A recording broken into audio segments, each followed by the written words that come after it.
Assalamualaikum warahmatullahi wabarakatuh. Saat ini saya dengan Bapak Ustaz Mahfudin, Kepala Madrasah Diniyah Darul Wusta. Dan saya akan mencoba mewawancarai beliau tentang dilema etika pada saat mengambil keputusan. Terima kasih. Anggaran dari pemerintah, mau tidak mau kita harus mengelola madrasah diniyah dengan uang sendiri, Dengan uang pribadi ya? Uang pribadi.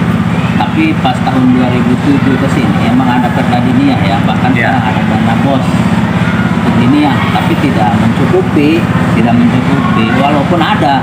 Kita bukan bilang tidak ada dari pemerintah, ada, cuman ketika kita di sekolah ada guru yang lain, kan bukan kita saja ya yang harus diberikan honor misalkan. Dari mana kita uangnya?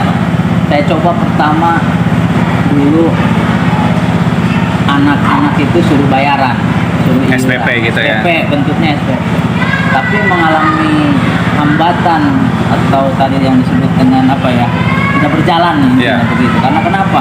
Kebijakan kita kasihan kepada guru, tapi di sisi lain kita memberatkan kepada anak murid dan orang tua, karena dari sananya orang tua kami itu di Madrasah Wusta itu sekolah itu gratis ya, Harus dari dulunya ya, dari dulunya pengen gratis gitu. gratis gitu.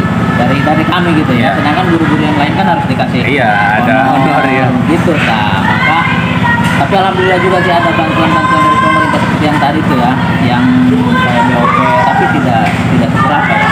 Terus akhirnya keputusan yang diambil Keputusan apa? yang diambil, kami memaksakan saja, Memaksakan. untuk mengambil kebijakan itu.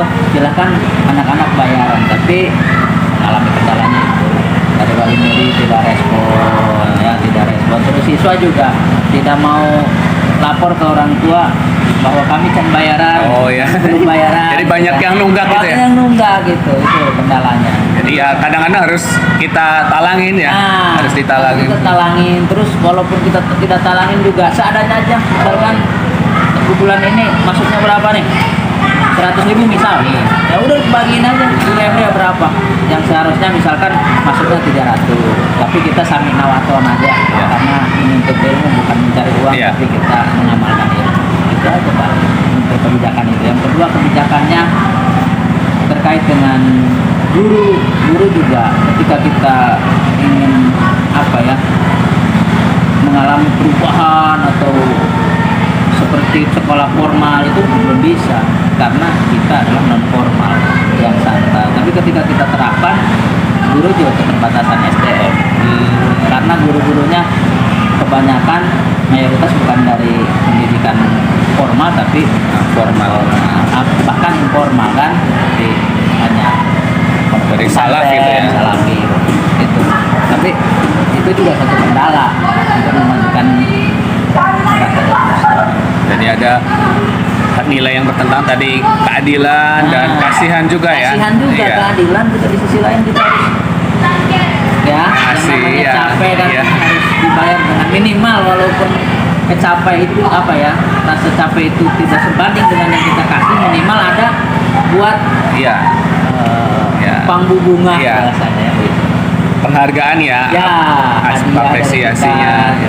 Tapi kendala juga seperti Ya. itu. Nah, ketika kita mengambil kebijakan ini, oh ini ada yang dikorbankan. Tapi terus saja sampai hari ini. Sampai hari ini ya. Ya. Berarti sudah pernah mengajukan bantuan lagi belum, BOP kayak gitu? Itu tiap tahun ada. Tiap tahun ya? ada, cuman tidak ya, namanya juga dari Ya. pemerintah non formal ya, Ya. bukan seperti formal yang dihitung berapa sekian. Kadang-kadang nggak cair juga. Nggak tahu itu urusan ke atasnya, saya belum ngerti. Yang penting ketika kami ke kepala MDA disuruh cek rekening ataupun apa ya, kita cairkan gitu ya per tahunnya. Tapi hanya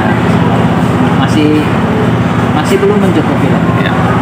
Itu belum dipotong buku dan lain sebagainya kan, Iya. antara itu.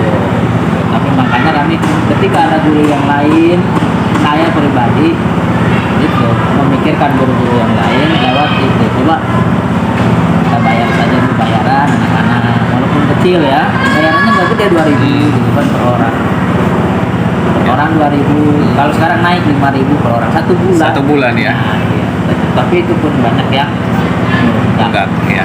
Itu Baik. permasalahan Ya, terima kasih Pak Mahfudin ya, Ya. Ustadz Mahfudin Ya. atas sharing bagaimana mengambil keputusan saat ada dilema ya. Terima kasih atas waktunya. Ya. Assalamualaikum warahmatullahi wabarakatuh. Waalaikumsalam warahmatullahi wabarakatuh. Assalamualaikum Pak Ining Kristiana. Waalaikumsalam warahmatullahi wabarakatuh. Baik, Assalamualaikum warahmatullahi wabarakatuh. Saya akan mewawancarai Pak Ining Kristiana. Beliau adalah Kepala SMK Miftahul Huda Cibitung. Mari kita. Baik Pak Ining. Mohon maaf ini karena ada kendala teknis jadi kami berikan voice over dari percakapan yang kami lakukan sebelumnya. Jadi, bagaimana menurut Pak Ining? Apakah pernah ada mengalami dilema etika dari dua keputusan atau dua pilihan yang sama-sama mengandung kebajikan dan itu menjadikan dilema bagi Pak Ining sebagai kepala sekolah? Jadi, jawaban Pak Ining waktu itu ada keputusan yang membuat dia dilema, yaitu sewaktu ada seorang guru yayasan dari di sana dan ingin keluar dan ingin mengajar di sekolah negeri karena untuk agar bisa mendapatkan atau bisa mendaftar menjadi P3K. Nah, di situ kebetulan guru tersebut adalah guru yang cukup penting menjadi kurikulum di sekolah SMK Miftahul Huda. Jadi menurut Pak Ining ini adalah suatu dilema. Apakah dia harus melepas guru tersebut ataukah dia tetap menahan guru tersebut agar bisa tetap tinggal di SMK. Kemudian prosedur yang diambil oleh Bapak Ining ini hampir mirip dengan bagaimana mengambil keputusan di modul. Ya, bisa mengecek, menguji legalitas, menguji regulasi, dan juga menguji panutan atau tokohnya yaitu ketua yayasan, bagaimana keputusannya. Kemudian prinsip-prinsip juga yang dipakai, tentunya ada prinsip keadilan dan kasihan. Maksud kami paradigmanya adalah paradigma rasa kasihan dan melawan rasa keadilan. Kemudian prinsipnya tentu saja masih berkaitan dengan kepedulian ya. Prinsip kepedulian. Jadi keputusan yang diambil yaitu jadi guru tersebut masih mengajar di SMK. Jadi ada dua ya. Ada dua, ada double. Jadi guru tersebut di SD juga, SD negeri dan di SMK juga. Apalagi posisinya cukup penting yaitu kurikulum. Nah, itu merupakan salah satu opsi trilema juga yang di luar out of the box ya. Jadi ada pemikiran yang out of the box, solusinya tetap mengajar namun tidak induk. Jadi induknya tetap ada di SD seperti itu. Tantangan yang dihadapi tentunya karena tidak full time, makanya harus ada pembagian waktu dari guru tersebut agar maksimal bekerja di SMK dan juga di SD induknya. Jadi itu tantangannya. Kemudian ada sesuatu yang membantu, faktor-faktor yang membantu tentu saja ada dukungan juga dari ketua yayasan dan dari guru-guru yang lain.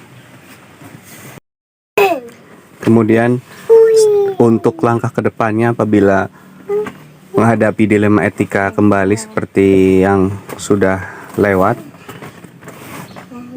Pak Ining ini sudah saya jabarkan langkah-langkah maupun prinsip dan paradigma.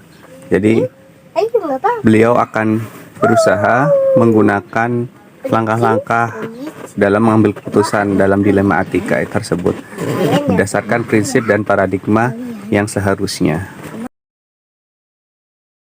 Untuk wawancara ketiga ini, saya bertemu dengan Kepala Sekolah SMP Negeri 3 Cibaliung, yaitu Bapak Ilham Maulana SPD.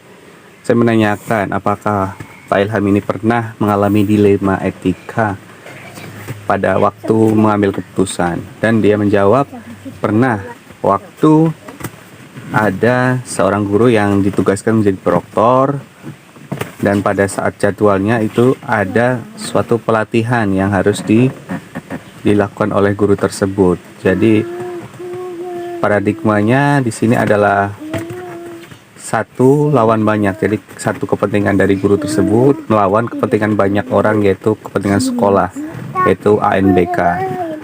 Nah, untuk langkah-langkah yang dilakukan beliau tentu saja menguji regulasinya, menguji peraturannya apakah sesuai, apakah melanggar, ataukah ada yang dilanggar ternyata tidak. Jadi keputusannya waktu itu tetap menjadikan guru tersebut proktor di sekolah waktu asesmen nasional berbasis komputer karena guru yang lain dirasa belum cakap atau belum mahir apabila harus menjadi proktor. Kemudian untuk tantangan yang dihadapi tentunya harus mengambil kebijakan yang membuat guru tersebut tidak bisa mengikuti pelatihan. Jadi ada suatu rasa bersalah dalam diri kepala sekolah.